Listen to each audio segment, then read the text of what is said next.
Hey everyone, so this video is gonna be short, gonna be a little bit different.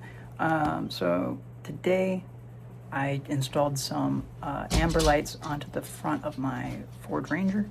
It came with 8, I only put 4 of them on because it was all that could make sense. So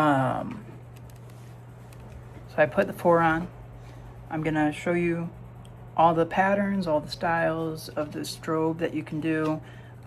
Legally, you have to do the solid one, unless if you're on a construction site or actively towing someone.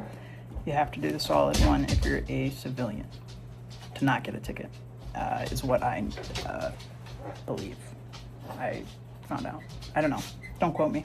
But for like $60, it's pretty solid. I'm gonna show you that right now.